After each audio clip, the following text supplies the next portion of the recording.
Doesn't this all make you feel wonderful to live in SNP land? Okay, so This is a new world order. So let's just move us on to a summary here. There is, as I mentioned earlier, a clear pattern to all of the examples I've given. A common thread running through everything. Any idea, anyone to suggest what the thread might be? Centralisation of power. To a degree. It's essentially... It's trust. Yeah. It's trust. The SNP does not trust us to sing songs without rioting. It does not trust us to act as jurors to try and convict or acquit according to evidence. It does not trust us to drink responsibly. It does not trust us to understand the dangers of smoking. It does not trust us to bring up our own children.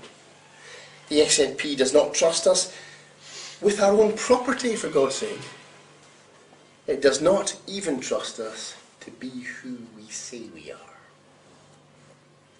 The SNP, and I've looked into this, and I've tried to find a reason for this lack of trust, and I've come to the conclusion that the Scottish National Party is convinced that the SNP, and only the SNP, knows what is right and just and proper, and that no one else can be trusted to know what is right and just and proper.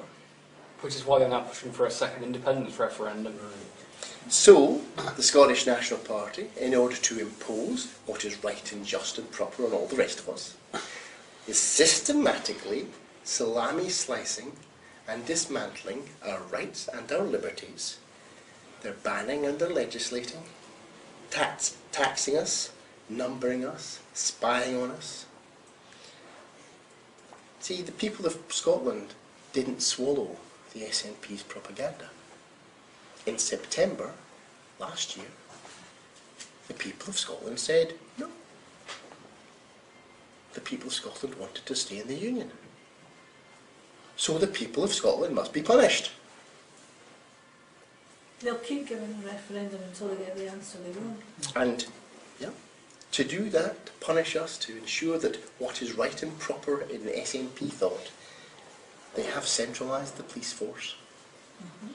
They have put pressure on the courts and on the media, especially BBC Scotland. Anybody see their idea for a federal BBC came out this week? They don't even believe in a federal Britain, but they believe in a Federal BBC will allow them to run BBC Scotland. The British, the bloated broadcasting corporation. Of course, but a BBC Scotland run from Scotland exclusively will be subject to domination by Hollywood. And of course they have also given unprecedented powers to their apparatchiks to spy on the people, including sneaking in identity cards, as I've demonstrated, by the back door. But let's be clear here.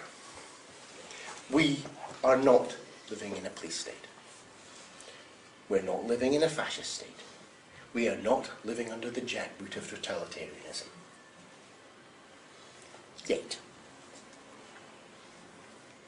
The purpose of this talk was to bring all this to your attention and to ask questions.